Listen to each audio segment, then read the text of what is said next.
with Tiffany.com. Thank you so much for your support and for listening to your show, because change can only come when we stand together as one. This is the Tan Talk Radio Network. We are back to Moments of Clarity with Tiffany Werner. To join in the discussion, call 866-826-1340. Now, here's Tiffany Werner. Hi, welcome back. And if you're just tuning in, this is Moments of Clarity. My name is Tiffany Werner. I am a licensed mental health counselor, and I'm your host.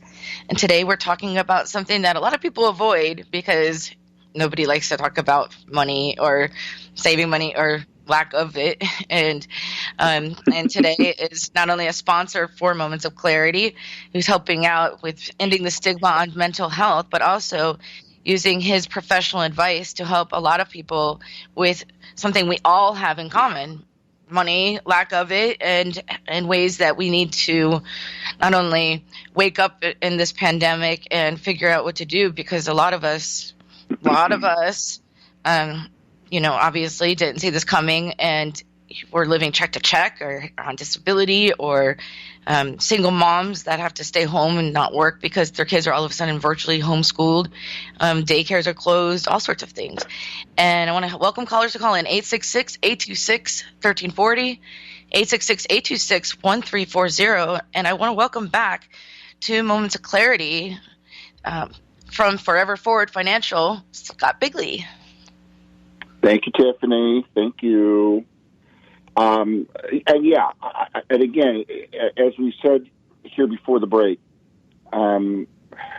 this is a real opportunity. It's challenging times, yes, but a real opportunity. And everything has changed, and everything is changing. But that's not necessarily a bad thing. Actually, it's a good thing. And you just hit on something really important, that generally when times are good, as we like to say, when times are good, nobody likes to talk about money. One of the biggest struggles I have, when things are normal, so to speak, is people were always reluctant to kind of sit and chat with us.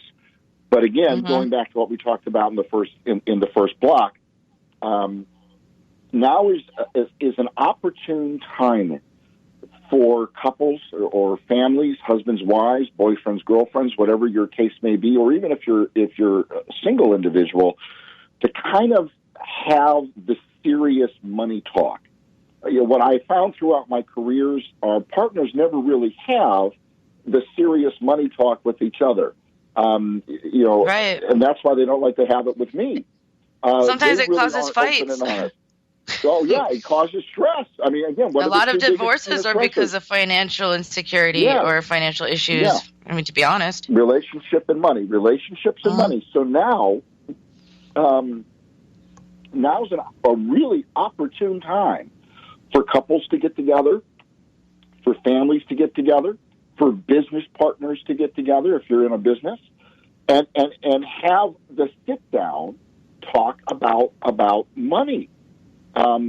Start on your own, of course, but not trying to steer anybody any way, but also it's really an important time to have that dialogue with a financial advisor. And one of the things that we're doing at Forever Forward, because we know that money is becoming a big issue, to make it easier for people to include us in that dialogue, we're waiving all our fees and costs.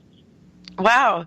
Oh, sorry, waiving all the fees and costs. But not only that, I bet you with meeting with someone like yourself, a third party, it takes the stress and the argument away, kind of like when people come into a counselor, to have that mediator there for couples counseling, marriage counseling, things like that, so that they're hearing it from a third party. So it's not a discussion just between the two of them, striking an argument or striking a discrepancy or disagreement, or, especially when you say the difference between identifying needs and wants.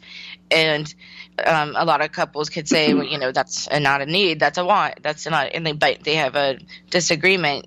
Having a third party like yourself could be just like having a lawyer in the room, a therapist in the room, things like that, talking about something stressful in any aspect, and taking that taking that stress away because you're the professional, you're the expert, and hearing it from you rather than a couple weighing their opinions back and forth can really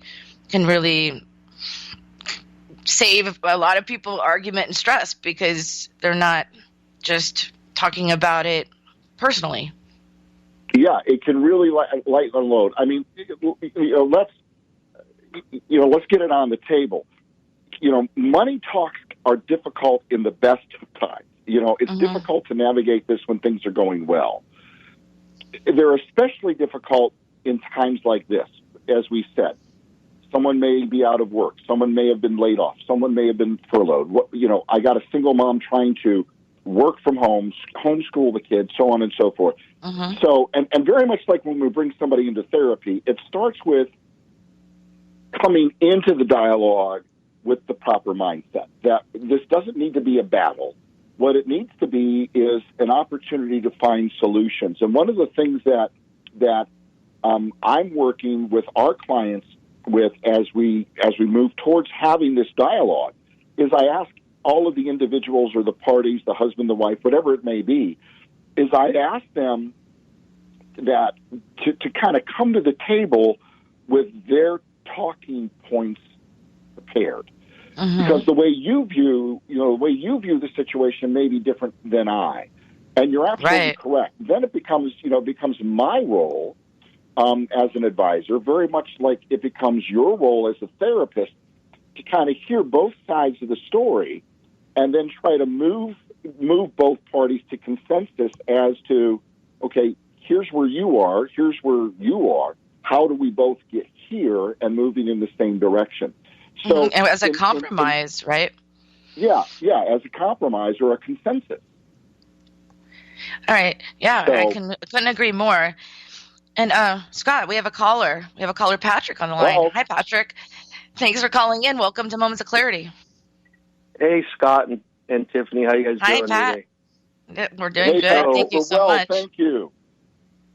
So, I guess, one of the questions I've heard around is, some people that still have, the IRA in their company, if they should take their money out and start using that to help pay bills. What's your thought on that? Like the IRA or the 401k or all of those things that people were. Yeah, exactly. Yeah, that's what I've been hearing that question too, Patrick. Great question. Great question, Patrick. We've been getting that question a lot. And actually, for those who may not know what Patrick is referring to, and I'll try to keep this as brief as I can. That's what's the law is called the Coronavirus Aid, Relief, and Economic Securities Act, commonly called the CARES Act. So as you're watching TV and so on and so forth, you'll hear people referring to the CARES Act that was signed into law by the president back on March 27th. The big thing that everyone is really familiar about as a result of the CARES Act is the stimulus check, the $1,200 check that everyone is supposed to be getting. Some have gotten it. That's still in. Some have been, and some are waiting on pins and needles for it because they can't buy food yet. I mean, that's right. But part of the CARES Act, and I believe that's what Patrick is referring to, is the CARES Act has provisions in it that if you have an employer-sponsored retirement plan, such as a 401k, and allow me just to use that generally, most people are familiar. The CARES Act has changed some of the restrictions that were normally in place that prevented people from getting money out of your 401k plans. So the CARES Act, Patrick, has changed some of the requirements that will allow you to access your employer-sponsored retirement plan for a period of time, at up to a certain amount that you can withdraw. And generally, again, without getting too deeply in the weeds, and again, everyone is free to give us a call, and we can walk you through it and give you the details. But the way it works, Patrick, is the CARES Act says, for example, just as an example, that you can access, we'll say, $10,000 out of your 401k plan from work. Under the CARES Act, if you're under 59 and a half, the 10% penalty is waived. Okay. And under the CARES Act, you have two options in terms of settling the tax liability that you would owe. Both occur within 3 years. So if we were to take $10,000 from our 401k today, the 10% penalty, if we're under 59 and a half, the 10% penalty is waived. Okay. The CARES Act now gives you up to 3 years. So from April 22nd, 2020, or April 23rd, 2020, to April 23rd, 2023, you would have two options in settling the tax liability. A, you could pay the tax that you would owe on that $10,000 over the next 3 years, or you could redeposit the $10,000 and have no tax penalty within those 3 years. So those have been the two biggest changes, or the two major changes in terms of accessing your employer-sponsored plan. Now, is that a good idea? Is that a bad idea? Again, that kind of becomes, where you kind of going back to what we were just talking about, having kind of that money talk, with your partner, with your spouse, or, on your own. Look at, okay, well, where am I monthly? What are my monthly expenses? What am I paying for rent? What am I paying for food? What am I doing for this? And get that number. And then you know how much money you have in the bank. Do I have enough to get through the next 3, 4, 5 months? If you have joint accounts, if you're married, most couples today. No, I'm lucky I don't have to deal with that. I'm okay, you're all good. So, no, I'm just and of course, teasing. I'm just teasing. Yeah, That's and funny. the third part really is Patrick, where are you with your job? How do you feel about are you laid off currently? Are you furloughed? Are you still working? Type thing. I'm lucky. I'm kind of lucky in that way because, I actually have two jobs. But with my one job, they're using the small business loan to pay me like 80 hours of work, but I'm trying to go back, and so we'll have to take that as that comes. But I guess the other part would be, what would help, I guess at the beginning of this, where should people look? Like, should they not pay their credit cards and just worry about their bill? Like one's got to give, because, like you said, you only have X amount coming in to pay X amount going out. Well, now if that's in half, which one do you decide, you should cut back on, or what would be your advice on that? Good question. Yeah, great question, and it's not and I think this is kind of what Tiffany and I were talking about earlier. It's not an if then what type choice decision making process. It's how do I get creative in doing what I can do. Now, the first things that we always suggest to you, Patrick, and everybody is make sure that your needs are taken care of, and you have basically some basic needs: food, shelter, clothing, and health care. So make sure that when you look at, how much does that cost you a month? Let's just say $1,000.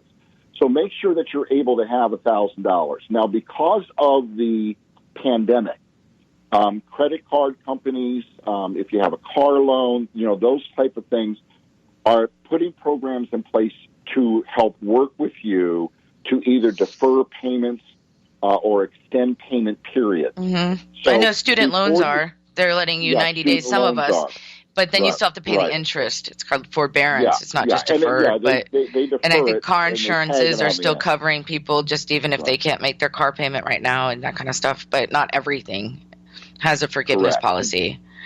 No. But the only way you find that out, Patrick, and everyone else, is, pick up the phone and call whoever that creditor is and find out what program they have in place. Before you make any decisions about I'll pay this and not pay that, get the information you need to make an intelligent decision first. Okay, let me ask you one last question so that, if someone else wants to call in. So would you be able, like, if I came into you and I was like, okay, here's what I got going on, would you guys be able to say, okay,